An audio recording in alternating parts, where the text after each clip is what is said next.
Saludos a todos. Este es el informe semanal del Movimiento Larouchista. Hoy es el viernes 11 de noviembre del 2022. Mi nombre es Dennis Small y hoy 11 es 3 días después de las elecciones de Estados Unidos, y lo que les puedo decir es que las elecciones de Estados Unidos agravaron el peligro de guerra nuclear, no lo redujeron, por razones que vamos a abordar.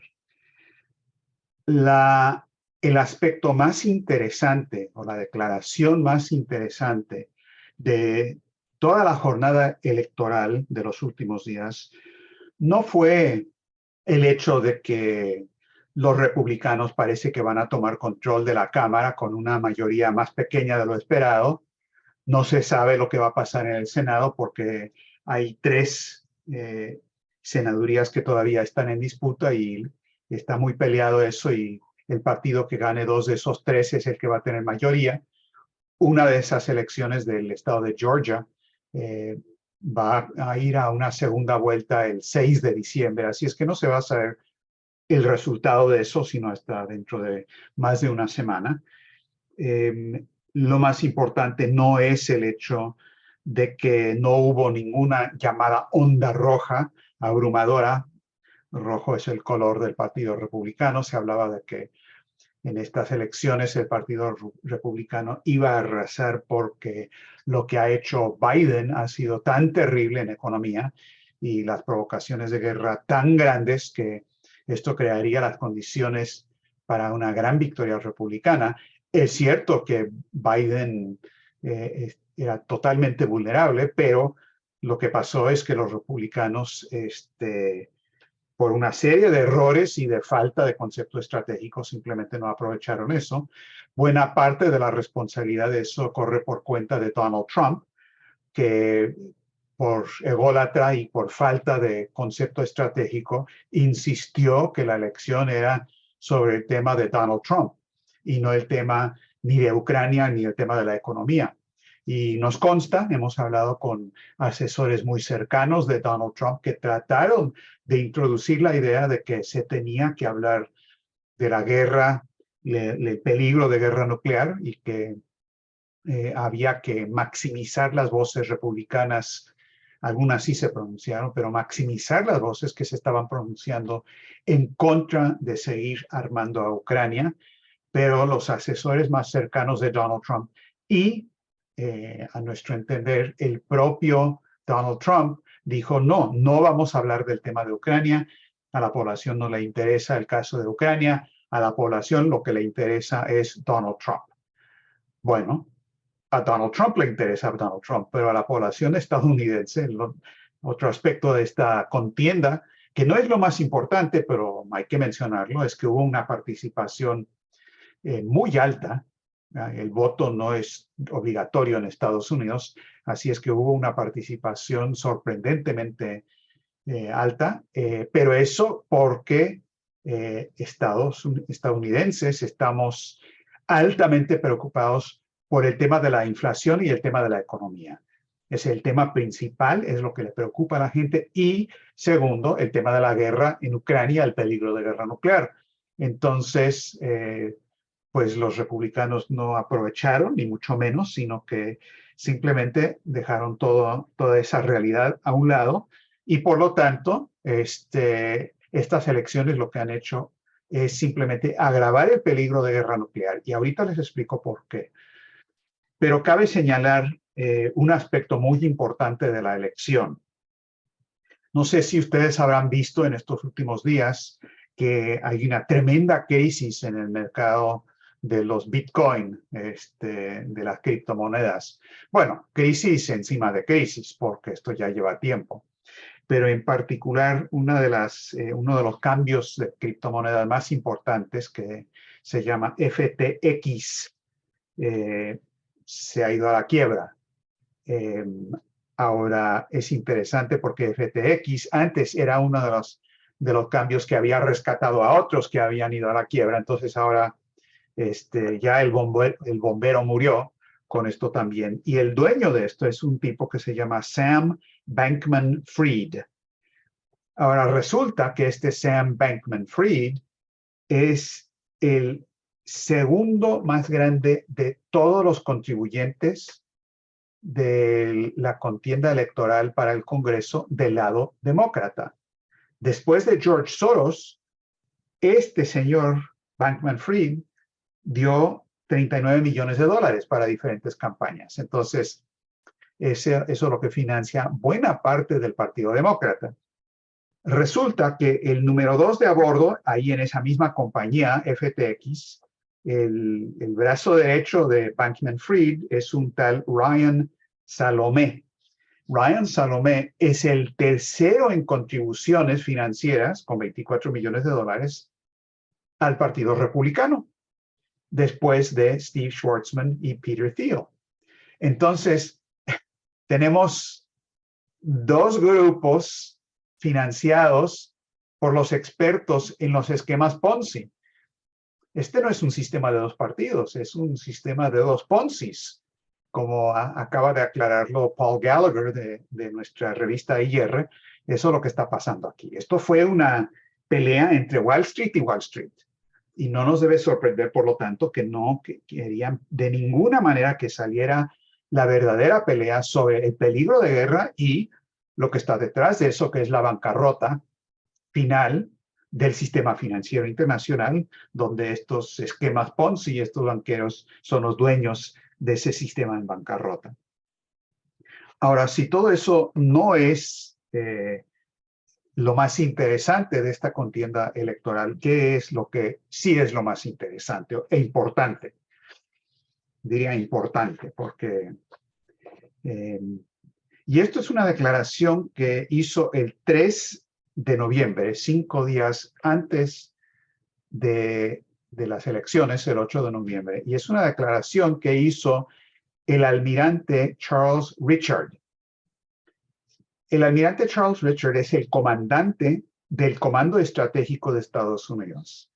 ¿Qué es el Comando Estratégico? Bueno, este es el señor que está en la línea de mando y es el responsable de la capacidad estratégica de bombas nucleares. Por supuesto, el presidente es el que toma la última decisión, pero este señor es el encargado militar de todo ese sector. Y este tipo, que debería estar en un manicomio, por lo que dice, dio un discurso el 3 de noviembre ante un grupo de oficiales de submarinos navales, publicado por el Departamento de Defensa, es decir, le dieron el visto bueno oficial, y este loco de remate dice, y esta es una cita textual, esta crisis de Ucrania en la que estamos ahora es solo para calentar motores. La grande está por llegar y no va a pasar mucho tiempo antes de que nos pongan a prueba de una manera que no nos han puesto a prueba en mucho tiempo. Tenemos que hacer un cambio rápido y fundamental en la forma en que abordamos la defensa de esta nación. Y luego, para quien tuviera una duda todavía sobre a qué se refería con esta cuestión de para qué se están calentando motores en Ucrania, dijo, el problema es China. Dijo, como evalúo yo nuestro grado de disuasión contra China, es que el barco se hunde lentamente. Es decir, la capacidad de Estados Unidos se hunde lentamente. Y ese es un problema de muy corto plazo. Al otro día, el Wall Street Journal, que como dice su nombre, es el órgano oficial de Wall Street, lo que pasó ahí es que Wall Street Journal lo respalda totalmente a lo que dice el almirante Richard y también promueve que esto se tiene que tomar en serio, especialmente que es una decisión de corto plazo. Este es el 3 de noviembre, 5 días antes de la elección. Respuesta, comentario, discusión, nada. Salvo lo que hicimos nosotros. Nada, como si no hubiera pasado nada. El que sí respondió es el embajador ruso en Estados Unidos, Anatoly Antonov, de manera muy respetuosa del proceso electoral. Se esperó hasta la noche del 8, es decir, ya terminada la jornada electoral, y puso un comentario en su canal de Telegram donde dijo que advirtió de nuevo de que hay un peligro inminente de un enfrentamiento directo entre las potencias nucleares, y luego hizo un llamado a Estados Unidos y a la OTAN para que dejen de utilizar a Kiev, y esto es una cita, para arrastrar a Estados Unidos y a la OTAN directamente al conflicto, enfrentando a las potencias nucleares entre sí. Esto es lo que advirtió Antonov. Ahora, por supuesto que hay noticias de lo que pasa en Ucrania, que lo de Gerson, posibles negociaciones y todo lo demás. Honestamente, todo eso es secundario. Ahorita sigue vigente la estrategia del sector financiero dominante de Londres y de Wall Street para intencionalmente llevar esto hacia una confrontación nuclear con Rusia, y las elecciones de Estados Unidos ocurrieron sin que nadie, fuera de los candidatos larruchistas y los amigos nuestros que movilizamos, ni hablaran del tema. Ahora, por supuesto que lo hicimos. La campaña de Diane Sare tuvo un impacto muy grande en el estado de Nueva York, no por el número de votos, pero en el mejor de los casos, las encuestas estaban diciendo que iba a ganar el 5%. Le quitaron hasta eso. Es muy curioso. Luego lo vamos a documentar. Inmediatamente la noche de las elecciones le estaban dando a ella un total de unos 59,000 votos ya contados, pero curiosamente al avanzar la noche normalmente los números suben, ¿verdad? Después de contar algunos deben subir. En el caso de Diane bajaron de 59,000 a 28,000. Entonces, por supuesto que estamos investigando eso. 3 días antes de las elecciones, Diane y otros como Helga participaron en una reunión organizada por la revista IR de la RUSI, presentado por el Instituto Schiller sobre el peligro de guerra mundial, y hubo declaraciones muy importantes ahí. Menciono dos: un comentario del ex analista de la CIA, Ray McGovern, que ante la discusión que sí hubo ahí sobre lo que dijo el almirante Richards, dijo lo siguiente: cuando los dirigentes rusos miran a Estados Unidos, se preguntan, ¿quién manda ahí? ¿El presidente o el comando estratégico? Eso es lo que hace que la situación sea absolutamente delicada, advirtió. Muy buena pregunta. Luego, el activista político de Internet, Kim.com, le pidió a todos los panelistas que respondieran con 60 segundos cuál es la causa de la guerra, qué es la causa y qué se puede hacer respecto a la guerra sustituta de la OTAN en Europa. Y la respuesta de Helga fue directamente al punto. Dijo que la causa de la guerra es el cambio de era que ha abierto la unión de la mayoría de la humanidad para crear un nuevo sistema económico que sustituya al colapsado sistema financiero del transatlántico. Y esta cuestión es el tema central que está impulsando el mundo en la dirección de la guerra. Y si no se resuelve ese problema económico, no se va a poder resolver el problema de una posible guerra. Sobre el tema económico, esa realidad tampoco penetró en las elecciones de Estados Unidos, fuera de lo que dijimos nosotros. Les quiero leer un comentario que salió publicado el 7 de noviembre en el Financial Times, es decir, un día antes de las elecciones, por parte de un fondo de inversión de especuladores que se llama Elliott Management. Los amigos argentinos van a acordarse demasiado bien de Elliott Management. Su jefe es Paul Singer. Es el grupo depredador clave que lanzó toda la guerra en contra de Argentina sobre el asunto del cobro de la deuda, de los bonos, en contra de Néstor Kirchner y Cristina Kirchner y demás. Entonces, lo que dijeron estos señores un día antes de las elecciones, dijo en una nota para los clientes de Elliott Management: la venidera crisis financiera puede exceder cualquier cosa que se haya visto desde la Segunda Guerra Mundial.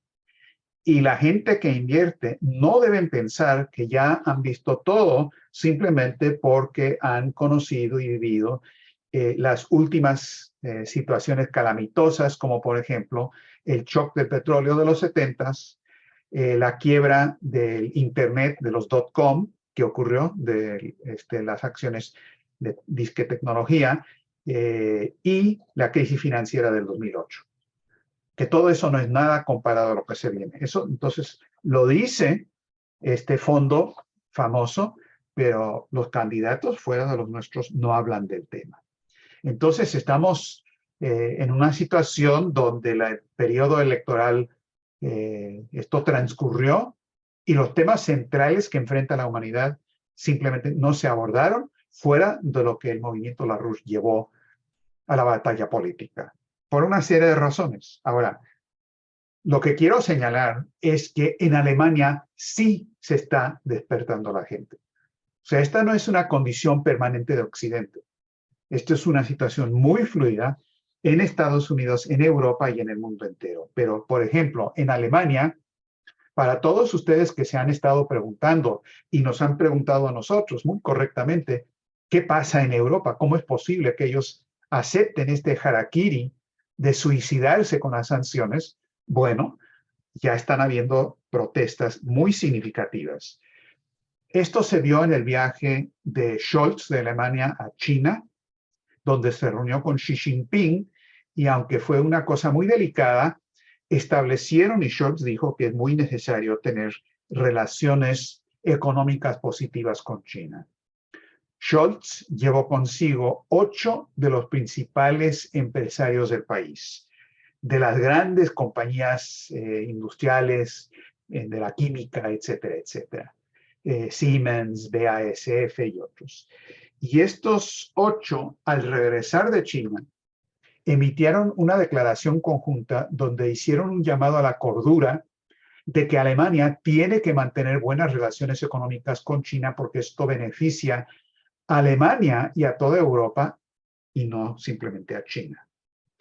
Esto es significativo. Otra cosa significativa es que están habiendo en Alemania protestas visibles de figuras políticas, de parlamentarios, en contra de la lista negra de Mirotvorets y la CSD de Ucrania. Muy conocido de todos ustedes, la lista negra que encabeza Helga Sepp-LaRouche, que es la lista para asesinar a la gente, para los sicarios.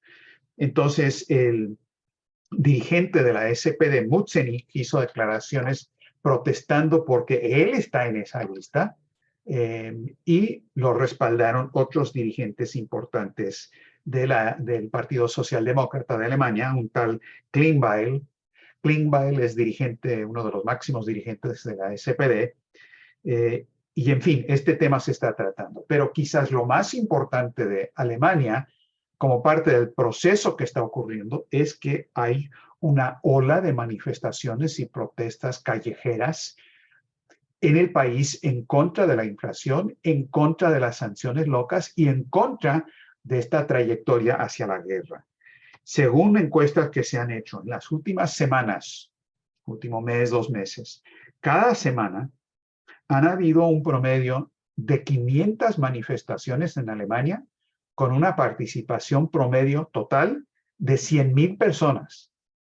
100,000 personas están saliendo a la calle cada semana en Alemania. Esto es insólito en Alemania, para protestar por lo que está pasando. El 55% de la población quiere tener negociaciones en Ucrania para llegar a la paz. No es una cifra tan alta, pero es mucho más de lo que era esa misma cifra en junio de este año, hace 5 meses nada más. En ese momento era el 41%, esto subió entonces al 55%. Simplemente están hasta aquí con lo que está pasando. 2/3 de la población de Alemania piensa que el problema central que tiene el país es la inflación. Se está hablando de una caída dramática del ingreso promedio en Alemania, justo por las sanciones y por la crisis financiera y porque ya no hay gas natural de Rusia, de la que depende Alemania, a tal punto que Turquía, que ahora ha establecido una relación con Rusia para que haya un nuevo gasoducto para enviar gas natural a Turquía, y Turquía se va a volver un centro de distribución para toda Europa, y esto va a ser la base para una industrialización de todo el país. Van a haber aumento de trabajo y mayor productividad en Turquía, cuando en Alemania eso va de picada. Ahora, para quienes conocen lo que fue la posguerra en Alemania, después de los 60, con todo el programa de los Gastarbeiter, que quiere decir invitados, trabajadores invitados a trabajar en Alemania, llegaron a Alemania 1,5 millones de Gastarbeiter de Turquía para poder trabajar en Alemania, para enviar dinero de regreso a las remesas a su propio país. Hoy estamos en una situación donde dentro de poco podría ocurrir exactamente al revés, que los alemanes van a tener que ir a Turquía para mantener empleo, para enviar dinero de regreso en remesas a su familia en Alemania. Y si creen que esto que estoy bromeando es irónico, pero esto es exactamente la dirección en la que van las cosas.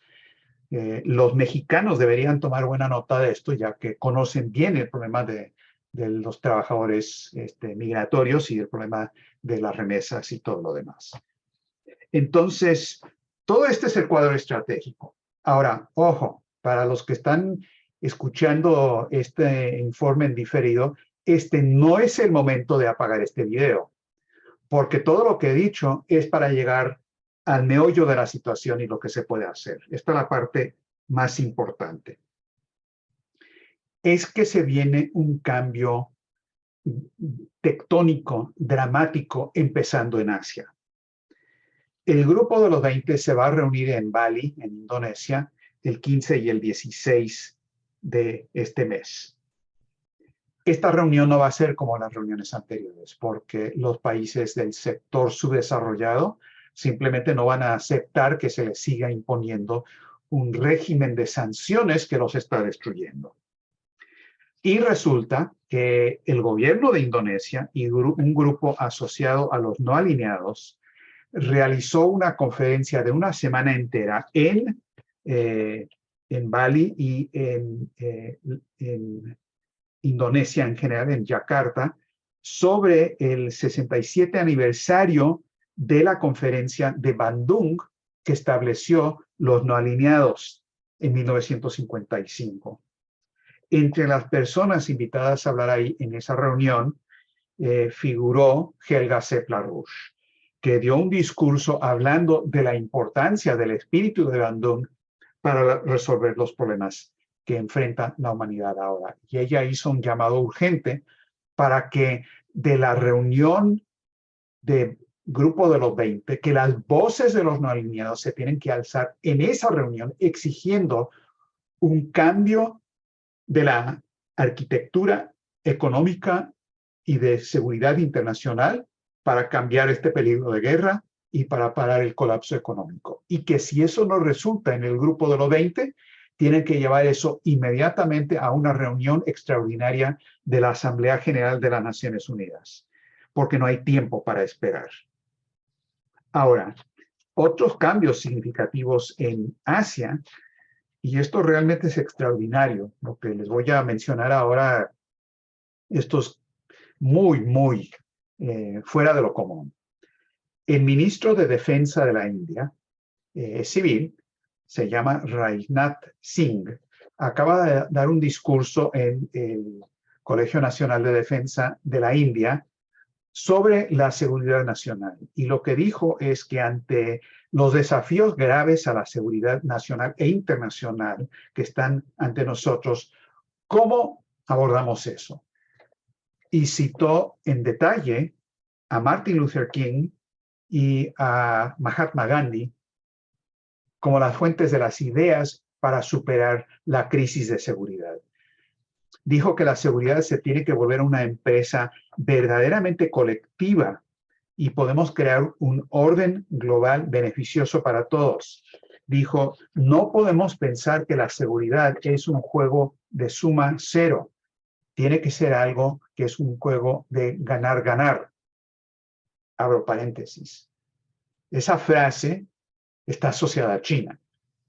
El ministro de Defensa de India hable de esta manera de la seguridad tiene una tremenda importancia y elabora exactamente cuál es el concepto que tiene, que de ninguna manera India puede prosperar y ser fuerte cuando eso se hace a costa de los otros, sino que más bien India tiene que ser una fuerza para ayudar a las otras naciones para que realicen su pleno potencial. Ahora, India es el segundo país en población del planeta, pronto va a ser el primero, es el 20% de la población mundial. India va a ser el nuevo presidente del grupo de los 20. India va a ser el nuevo presidente del grupo de la Organización de Cooperación de Shanghái y en diciembre India va a encabezar el Consejo de Seguridad de las Naciones Unidas en la rotación mensual. Tenemos muchas indicaciones de que el presidente Modi no va a desaprovechar esta oportunidad para tomar iniciativas de gran importancia sobre este cuadro estratégico. Ahora, mucho se está moviendo, simplemente para dar indicaciones, lo de Turquía y Rusia que ya les mencioné, de hacer de Turquía un centro de petróleo. El canciller de la India acaba de estar en Rusia para aumentar las importaciones rusas de petróleo, de Rusia a India de petróleo, diciendo que las sanciones no les importa porque el interés nacional de la India es hacer eso. Rusia es el primer exportador de petróleo para la India. Presidente Xi Jinping de China va a viajar a Arabia Saudita en diciembre para arreglos y acuerdos estratégicos. Arabia Saudita ya ha dicho que va a venderle petróleo a China pagando los chinos en yuanes. Arabia Saudita ya dijo que quiere unirse a los BRICS. Argelia también dice que quiere unirse a los BRICS. Argentina e Irán ya dijeron también lo mismo. Eso está creciendo. Hubo una elección en Brasil, como ustedes saben, donde ganó Lula, que es un presidente mucho más orientado hacia los BRICS que Bolsonaro, aunque es una situación muy tenue y muy delicada en Brasil, ya podremos hablar de eso. No tiene el camino allanado y abierto Lula. Esto va a ser de mucha presión y quizás hasta le van a tratar de lanzar guerra civil si trata de moverse demasiado rápido con los BRICS y así por el estilo. Esto se está moviendo. Ahora, ¿cuál es el problema aquí? Todo esto es muy interesante y este es el meollo de las oportunidades que tenemos ante nosotros y lo que vamos a hablar a fondo en la reunión del 22 de noviembre, el tercer seminario de líderes políticos y sociales del mundo entero, que va a ser una reunión de un día entero sobre paremos el peligro de guerra nuclear, donde se va a hablar también de lo que son las alternativas económicas ante esto. ¿Cuáles son esas alternativas verdaderamente? Bueno, aquí es urgente enfatizar, y está la parte conceptual pesada, como diría LaRouche. Lo que dijo Helga Sepp-LaRouche en una conferencia que dio ella en octubre ante el Comité Nacional de Investigación del BRICS en Rusia. Fue otra de estas conferencias internacionales sobre estos temas. Y lo que dijo Helga es lo siguiente. Es una cita de un par de párrafos. Quiero que escuchen, por favor. Dice, aunque el proceso de desdolarización ya está en marcha, con un comercio cada vez mayor entre los países del BRICS y algunos países del sur global que se realiza en sus monedas nacionales, así como los preparativos para establecer una nueva moneda internacional basada en una canasta de productos básicos, estos países no están suficientemente protegidos de los efectos de un estallido hiperinflacionario del sistema financiero transatlántico como resultado de la continuación de la emisión cuantitativa o de un colapso en cadena de quiebras como resultado del esfuerzo por frenar la inflación con la contracción cuantitativa. Y cierra Helga diciendo lo siguiente. El efecto de la explosión hiperinflacionaria de los precios de los alimentos y la energía en los países en desarrollo amenaza con convertirse en una tragedia histórica a nivel mundial de dimensiones inéditas.